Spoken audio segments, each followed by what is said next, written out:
Olá, sejam todos bem-vindos ao nosso estudo de doutrina das quartas-feiras. Continuamos hoje com o tema geral predestinação e o assunto os decretos de Deus. Estamos estudando alguns assuntos dentro desse, os decretos de Deus, antes de entrarmos no assunto propriamente dito, se bem que já foi observado aqui que estudar os decretos de Deus é estudar a predestinação em si, né?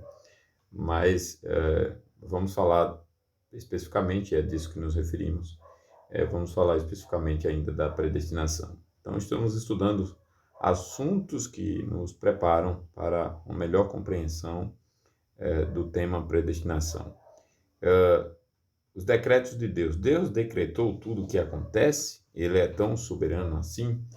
Nós vamos verificar isso. Nós temos verificado, temos estudado com cuidado na palavra de Deus. Não há contradição nesse estudo, ainda que sejamos imperfeitos, mas não há contradição, tem sido um estudo fiel às Escrituras. Não existe dois estudos fiéis das Escrituras, um que afirme a predestinação e outro que negue, ou um ou outro está errado, em algum ponto, em alguma medida, em algum lugar, na maneira de aplicar a palavra de Deus. E nós temos visto que a palavra de Deus não afirma as duas coisas, ela afirma que Deus decretou tudo o que acontece. E vamos avançar no estudo dessa verdade, que é única e clara, como água cristalina nas Escrituras. Nós estudamos na semana passada, ou no estudo passado, algumas características do decreto. Nós vimos a unidade, na verdade, algumas características ou propriedades dos decretos de Deus, né? Então, vimos a unidade, vimos a eternidade, vimos a imutabilidade, e paramos nesse, imutabilidade. Hoje estudaremos a universalidade, a eficácia e daí por diante até onde pudermos. Vamos começar com a oração, em seguida já partir para o estudo do tema de hoje. Oremos. Amado Senhor, santo é o teu nome, digno de toda honra, glória e louvor. Estamos diante do Senhor, estamos sempre na tua presença, que é uma presença gloriosa, majestosa e digna de toda a nossa reverência, de todo o nosso respeito. Nós louvamos o teu nome porque tu és Deus, louvamos o teu nome por Jesus Cristo, que é a razão de podermos estar em tua presença sem sermos consumidos, e por estarmos de uma maneira especial como teu povo, e não como o mundo está debaixo de juízo, mas como teu povo, um povo perdoado, comprado e lavado pelo sangue de Cristo, um povo reconciliado, retirado das trevas para a tua maravilhosa luz. Louvado seja o teu nome por Jesus, e louvamos o teu nome também, porque como teu povo podemos estudar a tua palavra sem o impedimento da cegueira espiritual. Nós reconhecemos, ó Pai, que ainda temos imperfeições e pecados, e a mancha vergonhosa do pecado nos impede muitas vezes de compreendermos com mais rapidez, com mais desempenho a tua vontade, a tua palavra, para vivermos por ela. Por isso, ajude-nos, Senhor, ilumine a nossa mente, o nosso coração. Acalme o coração e a mente de todos os que estiverem acompanhando esse estudo e todos que acompanharão no futuro, e aqueles que ainda não têm a salvação em Jesus. Que o Senhor possa usar esse estudo para alcançá-los em nome de Jesus. Amém. Muito bem, vamos então aqui passar nosso slide. Vocês estão vendo nossos slides, né? Vocês estão vendo aí, nós estudamos os decretos, estudamos a necessidade de uma declaração prévia e de uma exposição da doutrina dos decretos de Deus. Aquele que não acompanhou o estudo até aqui, então volte aí no nosso canal e veja os estudos anteriores. O significado do termo foi o segundo assunto que vimos. O terceiro foi a declaração da doutrina dos decretos. Vimos também argumentos que provam a doutrina, e agora estamos em algumas características dos decretos de Deus. Depois veremos decretos positivos e permissivos, e o objetivo dos decretos. Então vamos seguir aqui. Algumas características. Nós dissemos que já estudamos unidade, eternidade e mutabilidade, que hoje seria universalidade. Então vamos lá. Outra propriedade do decreto de Deus é a sua universalidade. Compreende tudo, absolutamente tudo. Não há nada que esteja fora desse decreto. Inclui todas as pessoas, todos os atos, todos os fenômenos, todas as circunstâncias. Estende-se a todos os fenômenos do mundo físico, com todas as ações da esfera moral, boas e más.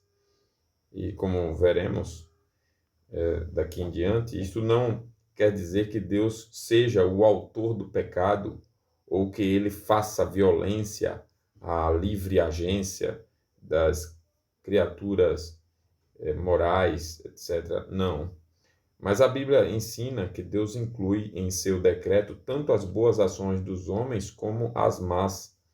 Podemos ver essas verdades, por exemplo, Efésios 2,16, Gênesis 45, 5 a 8, Provérbios 16, 4, Atos 2, 23, Atos 4, 27 e 28. Então a Bíblia ensina que Deus inclui em seu decreto tanto as boas ações dos homens como as más.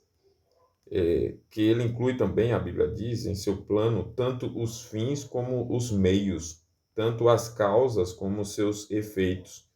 Salmo 119, 89 a 91 diz isso, Atos 27, de 25 a 36 também, 2 Tessalonicenses 2, 13 também, Efésios 1, 4, e daí por diante. São vários textos, né?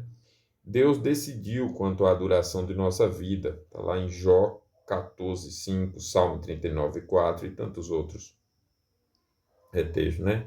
Ele decidiu a duração da nossa vida. E quanto ao lugar de nossa habitação, Atos 17, 26, por exemplo. Numa palavra, o decreto de Deus inclui tudo quanto acontece, até aquilo que para nós é acidental e contingente. Gênesis 24, 12, 1 Reis 22, 34, 35, Provérbios 16, 33. Deus não somente é o autor, como também é o governador do universo inteiro. E, conseguintemente, nada acontece contra a sua vontade, nada escapa ao seu decreto que tudo abrange.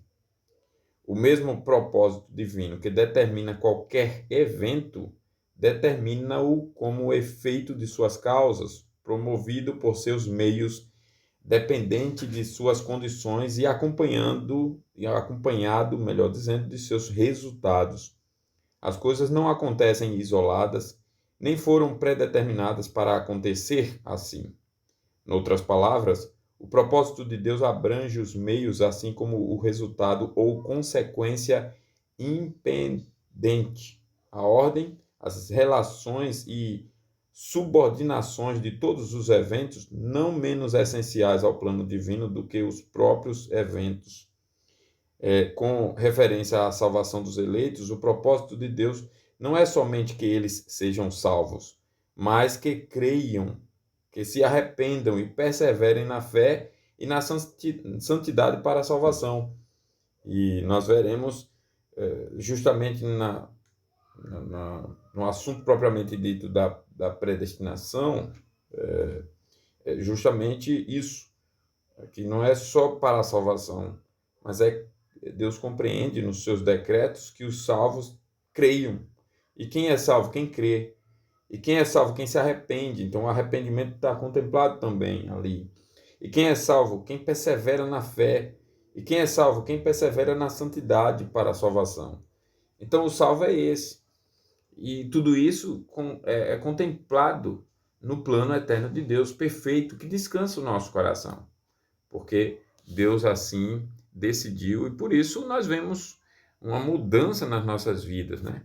Não é uma mudança que eu mesmo produzi. Qual é o reconhecimento de uma genuína fé cristã? Deus me alcançou, Ele mudou a minha vida. Jesus mudou o meu coração. Ninguém chega dizendo, Deus me escolheu porque ele viu que eu seria tão bom em escolhê-lo que então ele me escolheu, né? Não é essa ordem, isso é um orgulho muito grande. Disfarçado, às vezes, de vários argumentos, mas é um orgulho muito grande.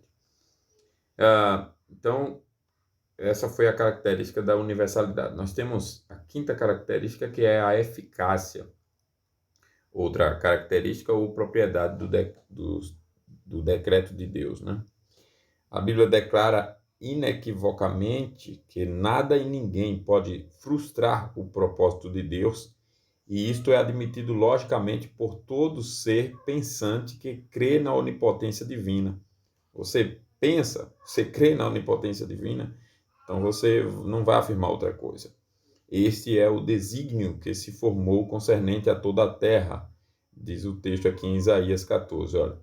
E esta é a mão que está estendida sobre todas as nações, porque o Senhor dos exércitos o determinou. Quem, pois, o invalidará? A sua mão está estendida. Quem, pois, a fará voltar atrás? Outro texto em Isaías 46:10. O meu conselho permanecerá de pé, farei toda a minha vontade. Nós já lemos umas 2 vezes esse versículo. Mesmo quando os homens fazem o que querem, até mesmo pecando contra os mandamentos divinos, como no caso dos irmãos de José e daqueles que mataram Jesus, no fim eles agem segundo o decreto de Deus. O Senhor cria os homens e também as circunstâncias em que esses vivem, os quais são levados a agir de conformidade com o que antes foi determinado, sem contudo serem coagidos a proceder assim. Agem de acordo com a sua própria natureza, inclinações e reações em certas circunstâncias. E o que Deus tem de fazer para levá-los a proceder segundo o seu plano é colocá-los nessas circunstâncias. Rodeados de tais circunstâncias, eles procedem de acordo com o seu próprio caráter, que se tornou pecaminoso depois da queda, e desta forma são responsáveis pelo que fazem, embora que ao mesmo tempo cumpram os planos divinos. E isso também é verdade em relação àqueles que agem para a glória de Deus. Por exemplo, de acordo com a vontade de Deus. Por exemplo, Jó. Jó foi provado por Deus. Foi Deus quem provou. Foi Deus quem contratou Satanás para fazer o relatório sobre a vida de Jó. E na prestação de contas, vamos por assim dizer, né, como está no relato do livro, Deus cobra de Satanás o relatório e Deus sabe o que deve constar no relatório, né, qual deve ser o relato. E deve ser que Jó era um homem íntegro e reto, temente a Deus, e que se desviava do maligno, do mal, das tentações, do pecado como ninguém. Mas Satanás não quer dizer isso. Ele não quer reconhecer. Ele não quer reconhecer que a graça de Deus em Jesus Cristo é tão poderosa que é capaz de transformar o coração de um pecador que se deleita em ofender a Deus num coração de alguém que é tão imutavelmente fiel, que não larga Deus, não blasfema contra Deus, não abandona a fé em Cristo por causa das circunstâncias. E Deus está dizendo isso ali no livro de Jó. Eu acredito que essa é a mensagem principal do livro.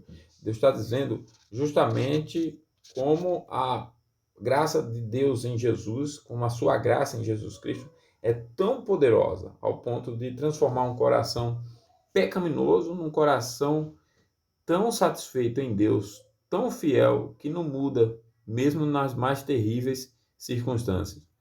E Deus faz isso, contratando Satanás para esse relatório e depois agindo como nós temos em toda a narrativa do livro, né? Em todas as descrições, colocando Jó, submetendo, melhor dizendo, a sua vida a todas as provações que ele passou. Primeiramente, num só dia, perder seus bens, servos e servas, e filhos e filhas. É terrível, num só dia isso. E Deus deixando claro que foi ele, Deus, não foi Satanás. embora Deus possa ter usado Satanás. E Jó, naquela circunstância, não blasfema realmente. Então, tanto para um lado quanto para o outro, é Deus quem coloca as circunstâncias, mas não violenta a vontade. E o que nós vemos é Deus sendo exaltado pela vida de Jó. Jó não muda na sua relação com Deus. Agora, Jó não muda porque ele é bom nele mesmo. Essa não é a mensagem do livro de Jó. Eu entendo que Jó não muda porque a graça é muito boa. E é justamente a graça de Deus em Jesus, a imutável graça de Deus em Jesus, que garante alguém olhar para Cristo corretamente, com a verdadeira fé, a fé salvadora, e não desviar o seu olhar, perseverar até o fim. Como disse alguém, né? A nossa perseverança, na verdade, é a perseverança de Deus. Então, Deus faz isso tanto com os fiéis servos, de criar as circunstâncias para que os fiéis atuem de acordo com a sua nova natureza em Cristo, mas também ele faz isso com os ímpios, para que os ímpios atuem segundo as suas perversidades. O decreto provê, em todos os casos, que o evento se efetue através de causas que agem de uma maneira perfeitamente condizente com a natureza deste mesmo evento. Assim, no caso de cada ato livre de um agente moral, o decreto dispõe ao mesmo tempo, primeiro, que o agente proceda com liberdade; segundo, que seus antecedentes e todos os antecedentes do ato em questão sejam o que são; terceiro, que todas as condições presentes do ato sejam o que são; quarto, que os atos sejam perfeitamente espontâneos e livres da parte do agente; e quinto, que venham a realizar-se com certeza. Você vê isso em Salmo 33, 11, Provérbio 19, 21, Isaías 46, 10. Então, o decreto de Deus é eficaz, né? Nós vemos uma outra propriedade do decreto, que é a sua eficácia. Uma outra é a liberdade. Quem guiou o Espírito do Senhor, diz o texto, né, lá em Isaías 40. Ou como seu conselheiro o ensinou, com quem tomou ele conselho para que lhe desse compreensão? Quem o instruiu na vereda do juízo, e lhe ensinou sabedoria, e lhe mostrou o caminho do entendimento? Esse texto de Isaías é muito claro, Deus mesmo falando, quem é que fez isso para mim? Com quem eu pedi conselho? Com quem eu peguei conselho? De quem eu recebi conselho? Eu não me aconselhei com ninguém, porque não tem ninguém maior do que eu. É o que Deus está dizendo ali. Eu sou acima de tudo e de todos, e o meu conselho também é assim. Deus é tão sábio que, como disse outro dia um teólogo, até a sabedoria pede conselho para Deus. Em Romanos 11, 34 a 36, nós lemos: quem, pois, conheceu a mente do Senhor? Ou quem foi o seu conselheiro?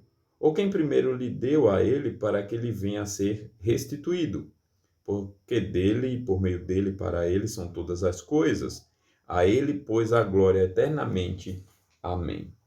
Se estas passagens querem dizer alguma coisa, dizem que Deus é inteiramente independente em seu ser e seus atos. Deus é independente. Essa é uma clara afirmação aqui nesses versos. Quando Deus decidiu criar o mundo como este e decretou o curso da história, ele decidiu isto em inteira liberdade. Ele estava só, como um único ser, o ser divino, né? Nesse sentido, e também só no sentido de ser único como ele é, e ele é sozinho nesse sentido, ainda hoje e será eternamente.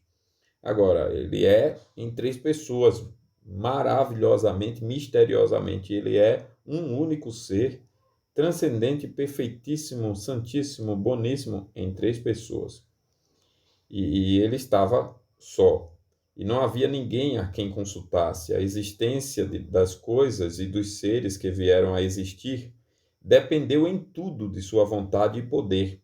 Ele só podia ser livre no delineamento dos planos da criação. E reconhecer sua liberdade em tudo que faz é apenas reconhecer sua soberania. Em decretar, ele foi levado unicamente por sua vontade infinitamente sábia, justa, benevolente e boa. Ele sempre tem resolvido fazer como lhe apraz, e o que lhe apraz sempre se harmoniza com as perfeições de sua natureza. Na parábola dos trabalhadores na vinha, Cristo mostra que Deus é livre na distribuição das suas dádivas. Texto lá em Mateus 20 diz assim: quero dar a este último tanto quanto a ti. Porventura não me é lícito fazer o que quero do que é meu? Ou são maus os teus olhos porque eu sou bom? Escrevendo sobre a ressurreição, tema da ressurreição, Paulo alude às plantas e diz que Deus dá a cada uma um corpo como lhe apraz. Está lá em 1 Coríntios 15, 38. Diz assim: mas Deus lhe dá corpo como lhe aprouve dar, e a cada uma das sementes o seu corpo apropriado.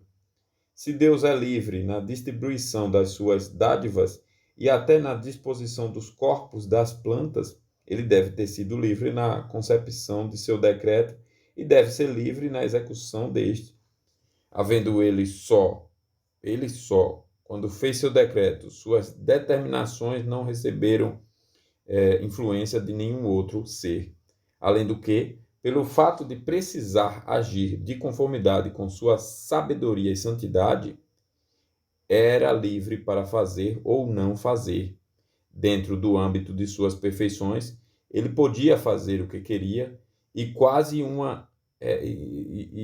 é quase uma irreverência afirmar que Deus não podia fazer diferentemente do que fez, apesar de ser provável que ele não quis fazer diferente, sendo guiado pelo que é digno de seu próprio ser. Então, realmente, Deus quis, e o que ele quis que acontecesse. E eu não posso dizer diferente disso, senão eu nego que Deus seja soberano no querer e que as coisas podem acontecer fora da sua vontade. No sentido, nós vamos daqui a pouco estudar a vontade positiva e permissiva, mas para entender melhor isso, mas uma coisa é fato, né? Por mais que seja algo que acontece como pecado, seja contrário ao ser de Deus, contrário, portanto, à sua vontade, em última instância, não aconteceu sozinho e independente. Misteriosamente, não acontece sozinho e independente. E nós não entendemos como isso acontece, mas uma coisa é fato: a verdadeira fé cristã não se rebela contra a vontade de Deus e as afirmações bíblicas simplesmente porque a mente humana não consegue entender. Se só vai crer se entender tudo. Não. Eu não entendo como Deus é eterno, o único ser que tem o único que não tem princípio nem fim, o único que não é enriquecido por ninguém, é ele quem enriquece a todo mundo. Eu não consigo entender esse ser, não consigo, mas está lá na Bíblia. Ele é assim, ele existe eternamente, ninguém o fez. Ponto. Explica isso, não dá. Ele é assim, né? Mas é a verdade de Deus. Nós temos então a sétima característica do decreto, que é a incondicionalidade. O decreto de Deus é incondicional em sentido semelhante ao de ser livre. Não depende para sua execução de nada, de criatura alguma, nem de algum ato que possamos praticar. Sua execução de modo algum se interrompe em face de condições que apareçam ou deixem de aparecer. Quando ele decretou o fim, também decretou os meios, e estes meios são por ele criados no tempo e nas circunstâncias que devem resultar na execução de sua vontade.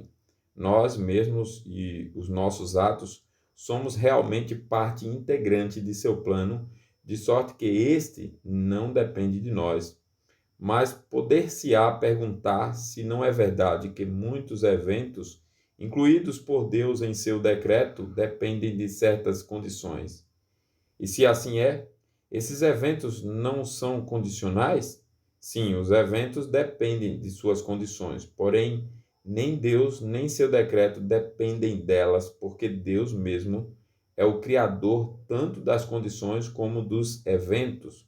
Até as livres ações de suas criaturas dele dependem, porque foi ele quem criou estas, como são no tempo e nas circunstâncias em que elas existem, e é Ele quem permite que elas procedam ou não em determinadas circunstâncias. Por exemplo, se alguém planejar um mal, por exemplo, de assassinar em massa, né, com um grupo de perversos, de dominadores globais, usando a ciência, usando a medicina, usando a política, usando o poder jurídico, né, o judiciário todo, em cada nação, e fazendo isso em escala global, e trazendo uma pandemia, e agitando com mentiras as mentes fracas, e fazendo um caos terrível, ou se utilizando da pandemia como nós vimos muitos fazerem. E alguém planeja fazer isso para assassinar tanto quanto foram assassinados agora, ou mais, ano que vem. E se Deus decidir que ele não vai fazer isso, que ele vai morrer, ele não executa. Então, o agente livre planejou, mas a palavra final foi de Deus de não deixar que acontecesse, né? Estamos agora preparados para abordar a proposição de que o ato de Deus na elaboração de seu decreto não depende de nada que suas criaturas façam. No outro sentido, uma multidão de fatos decretados é condicional. Todo o plano de Deus é uma sábia unidade, ligando os meios aos fins, as causas com os efeitos. Com relação a cada um desses efeitos, sua ocorrência tem como condição a presença de sua causa por força do próprio decreto de Deus. Mas ao passo que os eventos decretados são condicionais, o ato de Deus na elaboração do decreto não o é, ou não depende de nada que venha a ocorrer no tempo, porquanto, no caso de cada evento dependente, seu decreto determinou a ocorrência da causa tanto quanto a de seu efeito. A mesma coisa é igualmente certa com relação àqueles eventos de seu plano dependentes das livres ações de agentes livres. Não há melhor ilustração do modo como Deus decreta eventos dependentes ou condicionais, absolutamente por decretar igualmente as condições que os trarão à existência, do que Atos 27 e 22, comparado com o versículo 31.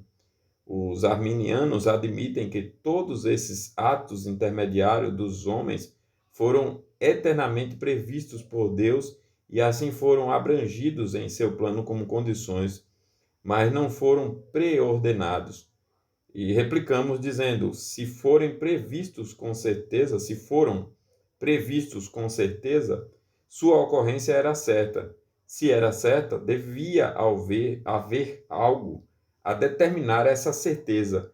Esse algo ou era a pré-ordenação sábia de Deus, ou era um fado, ou destino, físico e cego. Os arminianos que escolham, né? Nós já citamos isso aqui. E por último, nós temos a sabedoria, que é a última, mas não a menor propriedade dos decretos de Deus a serem absolutamente sábios e, portanto, bons. Se pudéssemos olhar de cima para os planos de Deus, olhar do céu, do ponto de vista divino, veríamos que perfeitos, maravilhosos e dignos de louvor eles são. Nós citamos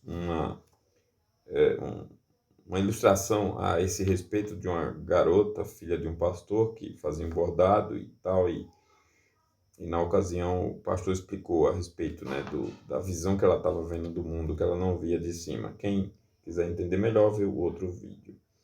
Como também, fazendo uma observação aqui, quem quiser entender melhor, abra lá o texto que eu acabei de falar, né, de Atos 27, abra lá e leia o verso 22 e o 31, os dois versos. Então, em relação à sabedoria dos decretos, se nós pudéssemos ver de cima, veríamos que eles são maravilhosos, né? Se nós pudéssemos ver o plano de Deus como Deus o vê, como Deus realmente decretou, veríamos como maravilhosos. E a dificuldade conosco é que olhamos da terra, de baixo, para eles. E, e das obras de Deus temos só uma visão humana, muito pequena, muito limitada. Da obra e dos planos de Deus temos só uma visão parcial, incompleta. Não temos uma visão de seu conjunto e por isso não compreendemos a harmonia e a perfeição do que ele faz. Além do mais, ainda temos os nossos pecados, orgulhos, arrogância, legalismo, que quer porque quer ver em alguma medida o homem como merecedor de algum grau de reconhecimento e daí por diante. E então a gente faz uma série de confusões, né? Também nos equivocamos em relação a quem é Deus, o Deus realmente, o Deus da Bíblia, e queremos mais a nossa caricatura de Deus do que o Deus como ele se revela, e nos esbarramos em outro problema, né? Sabendo, por exemplo, que todas as coisas contribuem juntamente para o bem daqueles que amam a Deus, daqueles que são chamados segundo o seu propósito, está lá em Romanos 8:28. No entanto, em nossa experiência não vemos como certas coisas e acontecimentos possam contribuir para o nosso bem. Não o vemos porque contemplamos essas coisas e acontecimentos como fatos isolados uns dos outros. Não podemos ver os fatos que vêm depois para fazer os precedentes e os consequentes um todo completo destinado ao nosso bem e felicidade e também à glória de Deus. No texto acima citado, há uma palavra muito importante que explica como todas as coisas cooperam para o nosso bem, a saber, o advérbio juntamente. Fatos isolados em nossas vidas não contribuiriam para o nosso bem, mas todos os fatos tomados em seu conjunto fazem isso. E talvez nunca vejamos a harmonia e a perfeição dos planos de Deus enquanto estivermos aqui neste mundo, mas somente quando chegar o fim. Jó, por exemplo, não podia ver o propósito de seus sofrimentos até que o fim chegou, quando tudo se tornou claro e o Senhor fez sua última condição mais feliz do que a primeira. O mesmo é verdade com relação aos castigos que suportamos nesta vida, porque toda disciplina com efeito no momento não parece ser motivo de alegria, mas de tristeza. Ao depois, entretanto, produz fruto pacífico aos que têm sido por ela exercitados, frutos de justiça. Um pai, quando cria seu filho, a disciplina é assim, mas também várias áreas se comportam dessa maneira, né? O pai conhece para o que vai acontecer do filho, não é o mesmo conhecimento de Deus, não é da mesma forma, mas o pai sabe, o pai já tem aquela vivência, aquela experiência e o filho não. E eu cito essa ilustração pueril, reconheço, em relação aos decretos de Deus, ao que a gente está estudando, apenas para dizer que a mente da criança muitas vezes fica ali questionando, mas por que eu não entendo isso? Por que tem que ser assim? Porém, depois, lá na frente, ela, quando então conhece todo o plano, né, conhece o que é, ela consegue compreender a, a, a, as atitudes do pai, né? Penso que a seguinte ilustração lançará alguma luz sobre o assunto. Houve um jovem cujo pai falecera, era crente, mas amara tanto ao pai que ficou amargurada. É uma jovem. Eu acho que é a história que eu citei semana passada, né? Não querendo aceitar a vontade de Deus. Seu pastor, visitando-a, encontrou-a a trabalhar no lindo bordado. Enquanto conversavam, ela observou: Pastor, não compreendo por que Deus leva um homem como o meu pai, tão bom, crente, tão bondoso para a família, tão útil à igreja e a todo mundo, e deixa tanta gente que não presta para nada, que é uma vergonha e desgraça para todos. Por que Deus faz isso? Foi o que eu contei semana passada, né? O ministro não respondeu logo, mas continuou a conversar sobre outros assuntos. Daí a pouco, pediu para ver o bordado em que a moça trabalhava. Quando ela lhe entregou, ele de propósito virou pelo avesso e, olhando esse lado, disse: Não compreendo porque uma moça inteligente como você gasta seu tempo a fazer uma coisa tão feia. um alinhavo aqui, outro ali, sem um plano ou harmonia. Que coisa feia. A moça atalhou de pronto e disse: mas pastor, o senhor está vendo o lado avesso do bordado, está vendo o lado errado, e foi lá ajudar. Então o pastor virou o bordado e fixou a vista no lado direito, como era lindo o desenho. E ele disse: minha jovem, o que fiz com o seu bordado é o que fazemos com o plano de Deus. Olhamos de baixo, vemos somente, por assim dizer, o lado avesso, de modo que não podemos compreender a sua beleza, perfeição e sabedoria. Se pudéssemos vê-lo de cima, do ponto de observação de Deus, seríamos capazes de compreender, de ver a harmonia de suas várias partes. Seríamos capazes de compreender como cada acontecimento se ajusta ao plano divino, até aqueles que nos perturbam e fazem sofrer muito. Podemos ficar certos que o plano ou decreto de Deus sempre é sábio e perfeito, ainda que tenha incluídos nele pecado e sofrimentos, permitidos por certos desígnios seus, mas que ele é capaz de comandar e vencer no devido tempo. E podemos ficar certos que tudo redundará, por fim, em sua glória e nossa felicidade. Há uma razão sábia para tudo quanto Deus tem feito ou fará. Há uma razão boa para tudo quanto ele permite. No fim, tudo contribuirá para a sua glória. Até sua permissão para a prática do mal redundará como a ira dos homens em seu louvor. Está lá no Salmo 76:10. Reconhecendo como era sábio o decreto de Deus, Paulo exclamou no fim do capítulo 11 de Romanos, depois de discorrer sobre a predestinação: ó profundidade da riqueza, tanto da sabedoria como do decreto de Deus, quão insondáveis são os seus juízos e quão inescrutáveis os seus caminhos.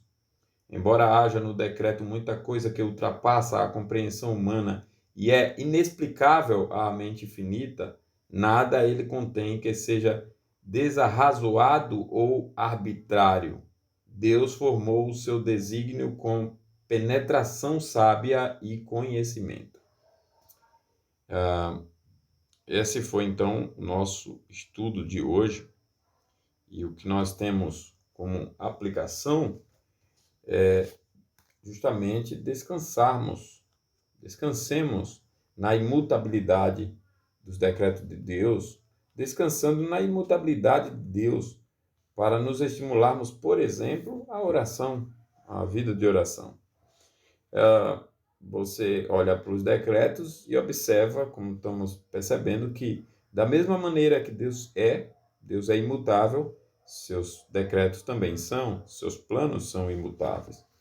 E isso nos leva a estimularmos a oração, né? Não podemos confiar, por exemplo, na criatura humana, porque essa muda constantemente. Os anjos que não caíram estão sustentados por Deus, mas os que caíram também mudaram, né? E mudam. E por essa mudança, e porque essa mudança, né? Porque esse muda, melhor dizendo, porque esse muda, o ser humano muda, mas em Deus nós podemos confiar. É o que nós lemos lá em Isaías 54:10, que Deus não muda, seus planos não mudam, e por isso nós podemos confiar. Eu vou até abrir aqui, eu não iria abrir, mas deixa eu só pegar aqui o texto, em Isaías 54, verso 10, para conferirmos. Diz assim: porque os montes se retirarão e os outeiros serão removidos, mas a minha misericórdia não se apartará de ti, e a aliança da minha paz não será removida, diz o Senhor, que se compadece de ti. A aliança da minha paz não será removida, diz o Senhor, que se compadece de ti. Isso é um consolo, né? Isso é maravilhoso, saber que Deus não muda, né? Não importa quão instável eu seja, quão inconstante inconstantes demonstrem ser meus amigos, Deus não muda.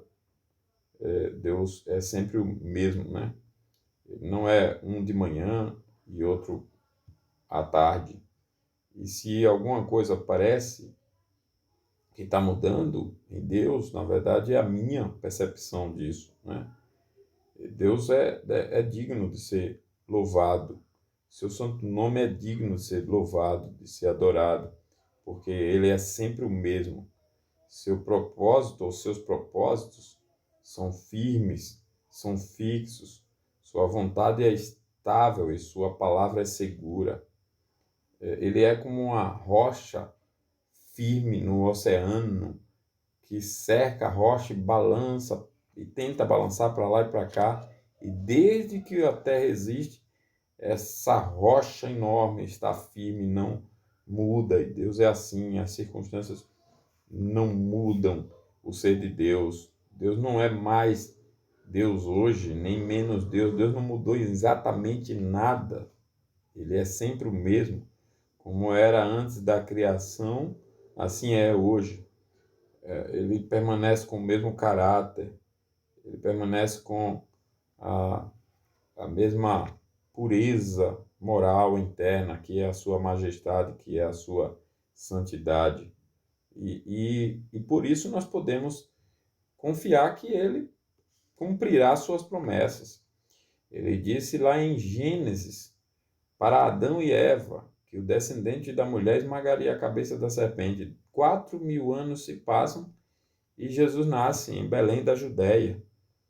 E por isso, muitos que entenderam essa mensagem ficaram maravilhados com o cumprimento da promessa de Deus. Deus é fiel no cumprimento das suas promessas. Pode parecer demorado para nós, 4.000 anos, mas não é, foi tudo no tempo certo, do jeito que Deus queria fazer. Então, Deus é digno de ser louvado e digno de que descansemos na imutabilidade de Deus, na imutabilidade, portanto, de seus decretos. E que isso tem a ver com o estímulo nosso para orar, né? A imutabilidade dos planos de Deus é um estímulo seguro para a nossa oração. Como poderíamos saber quando ser atendido por um Deus que muda? Mas orar para um Deus que revelou a sua vontade imutável e seus planos eternos de salvação é algo seguro. Podemos fazer isso constantemente. Eu citei aqui um outro texto, né, que é 1 de João. Olha só o que diz 1 de João, capítulo 5, verso 14. Diz assim: e esta é a confiança que temos para com Ele, que se pedirmos alguma coisa segundo a sua vontade, Ele nos ouve. Então, Deus não prometeu dar alguma bênção sem que peçamos, nem prometeu que daria se pedirmos contra a sua vontade. Não, Deus prometeu que dará pedindo e pedindo de acordo com a sua vontade. E ele revelou sua vontade, e sua vontade não muda, é sempre a mesma. Isso não é maravilhoso para nós? Isso é maravilhoso, não há dúvida disso, isso é maravilhoso. Então nós temos aqui um grande estímulo para a oração, a garantia de podermos orar para Deus na certeza de que Ele nos ouve, Ele nos atende, se oramos segundo a sua vontade. Temos a garantia de que as promessas que Ele fez para o seu povo, para aqueles que creem em Jesus, para aqueles que confiam na salvação de Cristo, essas promessas se cumprirão. Agora, são consolos, são maravilhas, é isso que nós estamos estudando e vendo, mas também podemos nos consolar e viver sempre em alerta quando olhamos que Deus cumpre da mesma forma as suas promessas quanto aos ímpios, aqueles que desafiam a Deus, que quebram suas leis e não se ocupam da glória de Deus, senão, pelo contrário, vivem suas vidas como se Deus não existisse. Não pode esperar que no final, quando clame por misericórdia, Deus altere sua vontade, anule a sua palavra e mude suas leis. Não, pelo contrário. Ele mesmo que declara lá em Ezequiel, vou abrir também Ezequiel 8:18. Vamos lá em Ezequiel 8:18. Ezequiel, capítulo 8, versículo 18. Diz assim: pelo que também eu os tratarei com furor, os meus olhos não pouparão, nem terei piedade. Ainda que me gritem aos ouvidos em alta voz, nem assim os ouvirei. Isso é um texto, né, terrível, que deve nos causar temor, de medo mesmo, né? Deus não se negará a si mesmo para satisfazer as concupiscências dos ímpios, dos perversos, daqueles que vivem em seus pecados. Ele é santo e ele não pode deixar de sê-lo. Portanto, odeia o pecador com ódio eterno. E somente em Jesus Cristo o pecador é perdoado, somente pelo verdadeiro Jesus, somente por causa dele, somente na dependência dele. O pecador é perdoado. De outra sorte, não tinha como, é impossível. Então, aquele que viver no pecado até o fim, não pode esperar outra coisa, né? Deus é imutável no seu ódio pelo errado, pelo erro, pela rebelião, pela desobediência, pela mentira, enfim, por tudo aquilo que é contrário a ele. E por isso, inclusive, ele chama o seu castigo de castigo eterno para aqueles que morrem nos seus pecados. E assim como Deus então é imutável, os seus planos, os seus decretos também são imutáveis. A imutabilidade divina não é,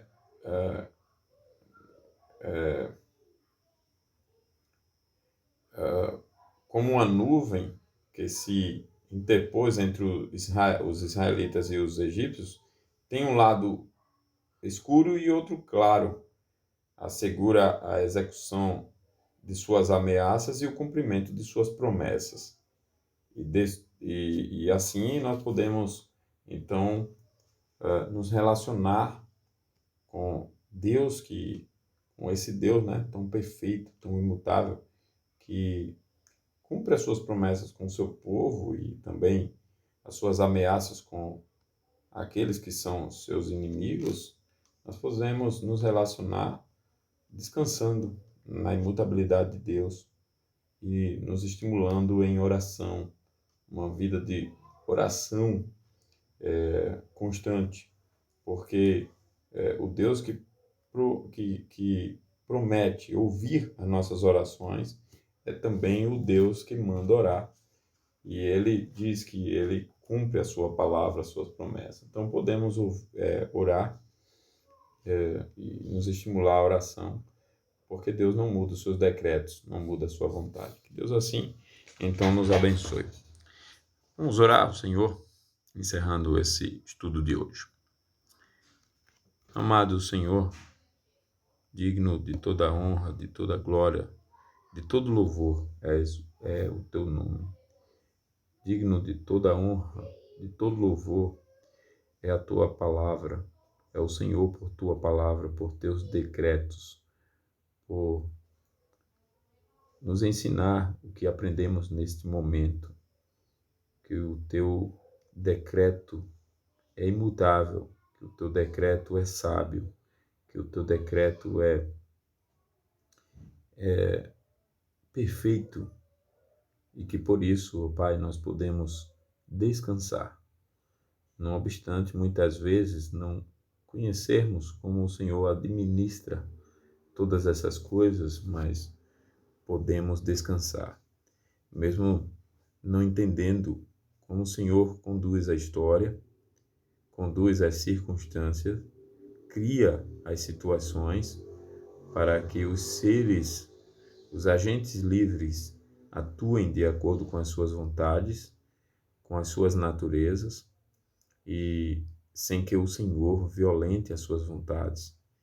E não obstante, ó Pai, o Senhor conduz todas as coisas. Nós não entendemos como que o Senhor executa os teus planos, mas sabemos que por tua palavra os teus planos são imutáveis, os teus planos são sábios, e nós podemos viver de acordo com a vontade do Senhor.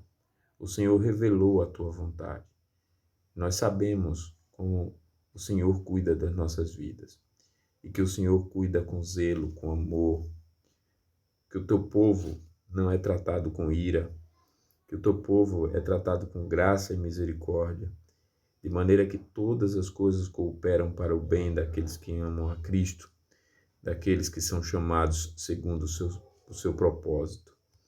Louvado seja o teu nome, ó Pai, por teus decretos, pela imutabilidade, pela sabedoria deles, e porque nós estamos incluídos não como reprovados, não como perversos, mas como salvos, como aqueles que são alcançados pela graça do Senhor em Cristo, como perdoados, como filhos da aliança, como herdeiros de Deus e cordeiros com Cristo. Louvado seja o teu nome. Que de fato, ó Pai, descansemos na tua palavra e também nos estimulemos à oração, por saber que o Senhor não muda. Abençoe, ó Pai, a nossa noite, o nosso descanso, esteja conosco. Abençoe o dia de amanhã também.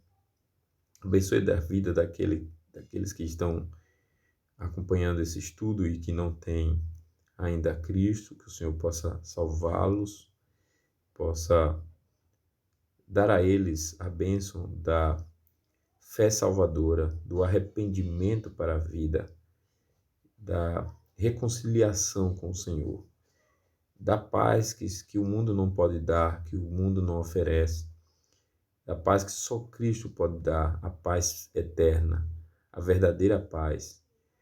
Que o Senhor possa dar a esses a viva esperança, que é Jesus Cristo, que nem a morte pode mudar essa realidade. Nós pedimos, ó Pai, agradecidos em nome de Jesus, nosso Senhor e Salvador. Amém. Muito bem, foi um prazer tê-los conosco. Desejamos uma noite abençoada na presença do Senhor e um dia amanhã também conduzidos pela boa mão do Senhor numa jornada feliz. Fiquem com Deus.